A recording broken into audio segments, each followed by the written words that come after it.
Deuteronomy chapter 32, verses 1 through 47 from the New Living Translation, read by myself, Brandon Thomas Gnemi. Starting with verse 1. Listen, O heavens, and I will speak. Hear, O earth, the words that I say. Let my teaching fall on you like rain. Let my speech settle like dew. Let my words fall like rain on tender grass, like gentle showers on young plants. I will proclaim the name of the Lord. How glorious is our God! He is the rock. His deeds are perfect. Everything he does is just and fair. He is a faithful God who does no wrong. How just and upright he is! But they have acted corruptly toward him. When they act so perversely, are they really his children? They are deceitful and twisted generation. Is this the way you repay the Lord, you foolish and senseless people? Isn't he your Father who created you? Has he not made you and established you? Remember the days of long ago. Think about the generations past. Ask your father, and he will inform you. Inquire of your elders, and they will tell you. When the Most High assigned lands to the nations, when he divided up the human race, he established the boundaries of the peoples, according to the number of his heavenly courts.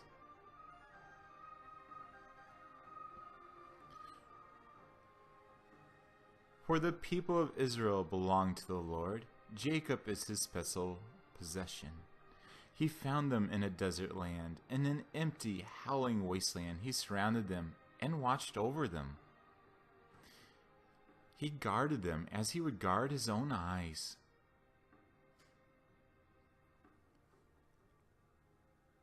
Like an eagle that rouses her chicks and hovers over her young, so he spread his wings to take them up and carry them safely on his pinions.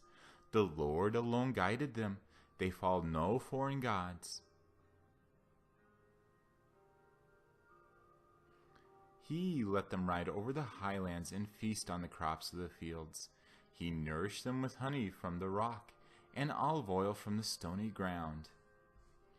He fed them yogurt from the herd and milk from the flock. Together with the fat lambs, he gave them choice rams from Bashan and goats together with the choicest wheat. You drink the finest wine, made from the juice of grapes.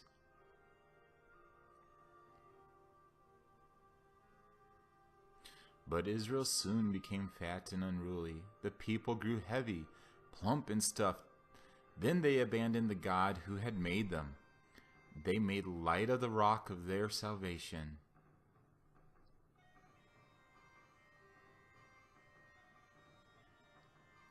They stirred up his jealousy by worshipping foreign gods. They provoked his fury with detestable deeds. They offered sacrifices to demons which are not God, to gods they had not known before, to new gods only recently arrived, to gods their ancestors had never feared. You neglected the rock who had fathered you. You forgot the God who had given you birth.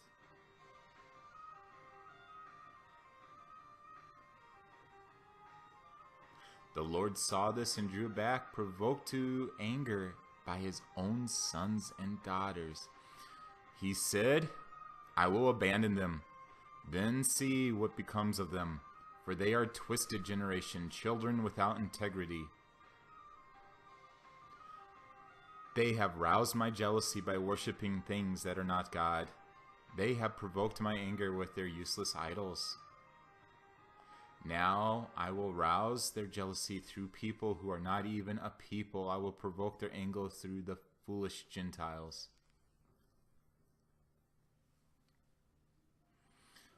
For my anger blazes forth like fire and burns to the depths of the graves. It devours the earth and all its crops and ignites the foundations of the mountains. I will heap disasters upon them and shoot them down with my arrows. I will weaken them in famine, burning fever, and deadly disease. I will send the fangs of wild beasts and poisonous snakes that glide in the dust. Outside, the sword will bring death, and inside, terror will strike both young men and young women, both infants and the aged.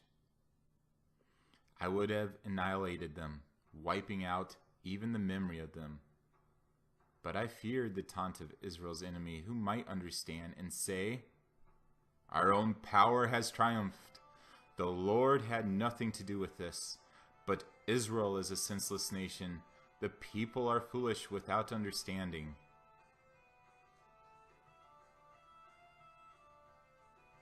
Oh, that they're wise and could understand this. Oh, that they might not know their fate. How could one person chase 1,000 of them, and 2 people put 10,000 to flight? Unless the rock had sold them? Unless the Lord had given them up? But the rock of our enemies is not like our rock, as even they recognize. Their vine grows from the vine of Sodom, from the vineyards of Gomorrah. Their grapes are poison, and their clusters are bitter.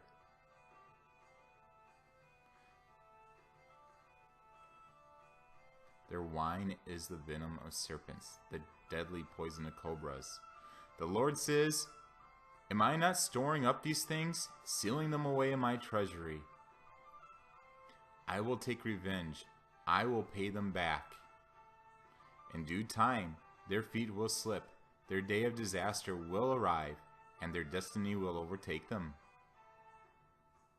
Indeed, the Lord will give justice to his people. And he will change his mind about his servants when he sees their strength is gone and no one is left slave or free. Then he will ask, where are their gods? The rocks they fled to and for our refuge? Where now are those gods who ate the fat of their sacrifices and drank the wine of their offerings? Let those gods arise and help you. Let them provide you with shelter. Look now, I myself am he. There is no other God but me. I am the one who kills and gives life. I am the one who wounds and heals. No one can be rescued from my powerful hand. Now I raise my hand to heaven and declare, as surely as I live, when I sharpen my flashing sword and begin to carry out justice, I will take revenge of my enemies and repay those who reject me. I will make arrows drunk with blood, and my sword will devour flesh, the blood of the slaughtered and the captives, and the heads of the enemy leaders.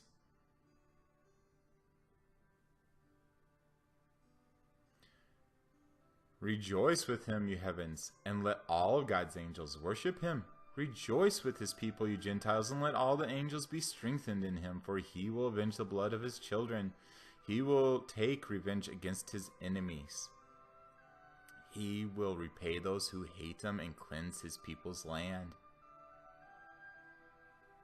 So Moses came with Joshua, son of Nun, and recited all the words of this song to the people.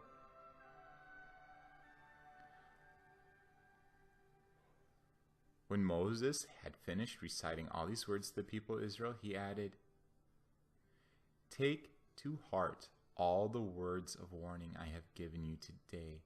Pass them on as a command to your children so they will obey every word of these instructions. These instructions are not empty words. They are your life. By obeying them, you will enjoy a long life in the land you will occupy when you cross the Jordan River."